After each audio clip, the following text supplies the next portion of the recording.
আপনি কোন পলিটেকনিক থেকে আজকে আমাদের মিরপুর ব্রাঞ্চে ট্রেনিং করতে আসছেন? নবারুণ সার্ভেন পলিটেকনিক থেকে আজকে তো আপনাদের সাইট সুপারভিশনের ছাদের কাজ দেখানো হয়েছে। বৃষ্টির কারণে আমরা একটু ওয়েট করতেছি।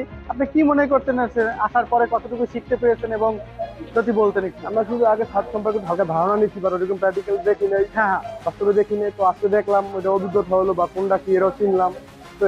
আর স্যারের যেই কাজগুলো দেখাইছে আপনি কি মনে করতেছেন সেই কাজগুলোর মাধ্যমে আপনি কতটুকু শিখতে পেরেছেন বা পরবর্তীতে যারা আসবে তারা কতটুকু শিখতে পারবে? মূলত খাতা কলমে যে ওইভাবে দেখা ওই যাবে তো শেখা যায় না, তো প্র্যাকটিক্যালি না দেখলে কোনো কিছু বোঝা যায় না, বা ওটা মনেও থাকে না। হ্যাঁ। তো এই জিনিসটাই আজকে এসে কি আপনি মানে যে কাজগুলো দেখাইছে মনে করতেন শিখতে পারছেন?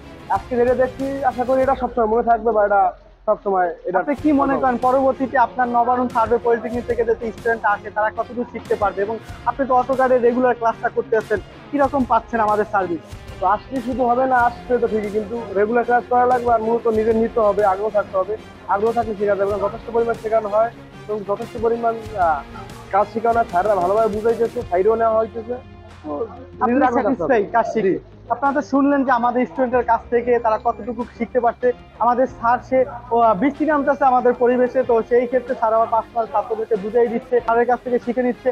আমি মনে করি আপনারা যারা পরবর্তীতে ইন্ডাস্ট্রিয়াল ট্রেনিং করবেন অবশ্যই যাচাই বাছাই করুন, তাহলে ভালো কিছু শিখতে পারবেন আমাদের প্রতিষ্ঠান থেকে। আমি পিয়াস মল্লিক, অটোমেশন টেকনোলজি ব্যবস্থাপনা পরিচালক। বিস্তারিত জানতে আমাদের সাথে ইনবক্সে মেসেজ করুন। ধন্যবাদ।